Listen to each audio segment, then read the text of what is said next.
England during the Glorious Revolution. We've been pretty good, and I say we very loosely here, but sort of white Western culture has been pretty good at trying to fight centralized and coercive authority. White Western culture was not just at the forefront, but was the sole cultural force that worked and spent blood and treasure worldwide to end the worldwide practice of slavery. Now, we've stumbled and we've created all kinds of messes, but we are, as a culture, really quite good at trying to fight centralized coercive power. And then, of course, even though our ancestors, for want of a better phrase, worked really hard to end the worldwide practice of slavery, generally only white racism is ever talked about, which historically is not exactly accurate. That's where I want to go next. Racism, you can look at lots of other groups first. Yeah, I want you to come back and give me the floor on Mandela and that, because I've studied history, and I know slavery was worldwide, but then in the history books we're taught slavery is a white invention and that whites inherently are the devil. And why is that? Well, because it's the Western culture, architecture, they want to get rid of it. Stay with us. So again, ladies and gentlemen, you are supporting and voting with your dollars the very tip of the spear of true non-state-run media. And the White House-run Media Matters, who brags their White House run, who write the talking points for CNN and MSNBC, they are declaring war now on the alternative media. They realize the dinosaur media, you know, Fox News, God love them, is, you know, mainly targeting people that are geriatric and are phasing out of this plane of consciousness. And so what they're really targeting is the internet.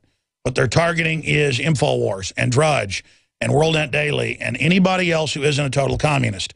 Very, very, very, very important. That story's up on Infowars.com. Now, Stefan, I want to get into the media wars. I think the genie's out of the bottle. No matter what they try, they're not going to succeed. But we have CISPA and SOPA and all these other partnerships and attempts to censor the press using fake copyright. I want your take on the media wars that are coming, where you think that's going.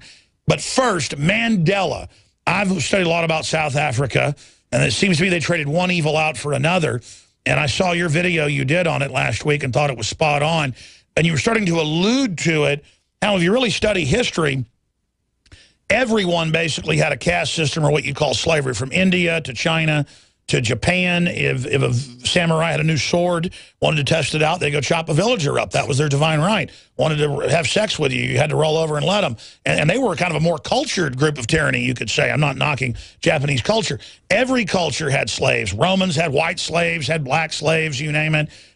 Some Greek societies had what you call slaves. Others didn't and would fight with them over it. There were riots 500 years ago in the transatlantic slave trade because they phased out some white slavery in Europe, so they went on sort of grabbing blacks, which they picked up from the Arabs. Not demonizing Arabs, it's just a fact. The Arabs are still running slavery in North Africa, but that's trendy and cool.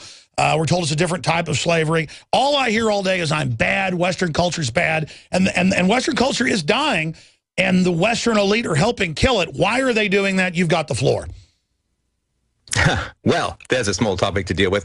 Well, I mean, very briefly, of course, as you know, whites did not go to Africa and go into the country and capture, you know, the peaceful slaves or peaceful blacks and drag them off in slavery. Whites couldn't survive in Africa because we didn't have the immune system to deal with all the plagues. The average life expectancy for a white who left the coast and went inland was about 11 months.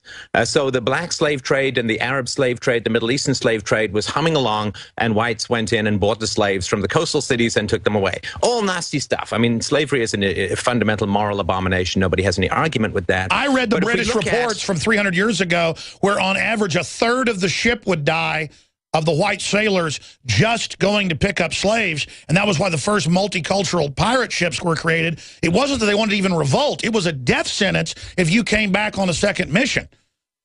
Go ahead. Well, and the whites who were sailing the ships were themselves slaves. They were press ganged into this. I mean, it was the government power which is evil all over the world, pretty much, which needs to be fought. But so what happened, of course, was with a sort of an awakening consciousness, which came out of the Renaissance and the Enlightenment, egalitarianism, the spirit of man, the universality of ethics, and so on, which was, of course, in the Declaration of Independence and was supposed to be a more foundational part of the U.S. Constitution. They started to say, well, maybe maybe owning other human beings like livestock is not really that great an idea. And the Royal Navy sailed around the seas, not in terms of conquest, there certainly was that element to it, but they were out there trying to catch slavers and trying to end the practice of slavery. The British government bribed many Arabic governments to have them stop, paid slave owners to have them stop having their slaves. And they had to catch these slave ships really quickly, because if you were a slave ship, a Royal Navy ship comes up behind you, if they think they're going to catch, if you think you're going to get caught, you cut the throats of your slaves and you dump them in the water. They had to catch them under cover of night. They had to steal on the ships to do this. This is how committed they were to ending this moral abomination called slavery.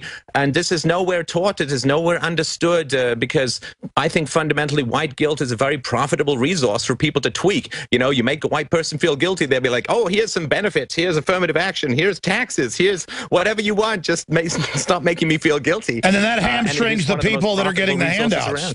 And then that hamstrings the people that are becoming dependent. Right. Yeah, and of course in Africa now, South Africa in particular, I mean, it's monstrous. Apartheid, of course, was immoral and racist and so on, but we do have to look to some degree at the relative ethics at the time. All of the other blacks in Africa were dying to get into South Africa. I visited there a few times and have a little bit of experience there.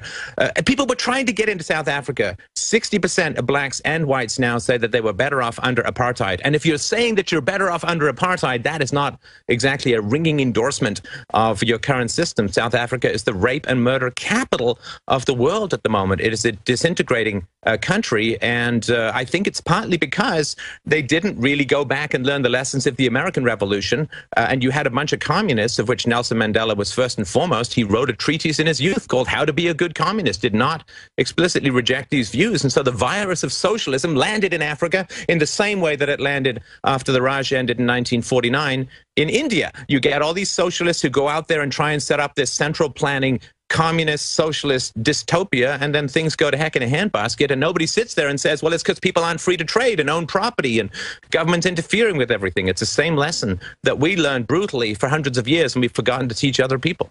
Well, George Orwell valiantly joined the communists because he'd been a member of the British Imperial Police. Eric Blair was his real name, until he went and fought in the Abraham Lincoln Brigades and got shot in the throat in the Spanish Civil War against Hitler's forces.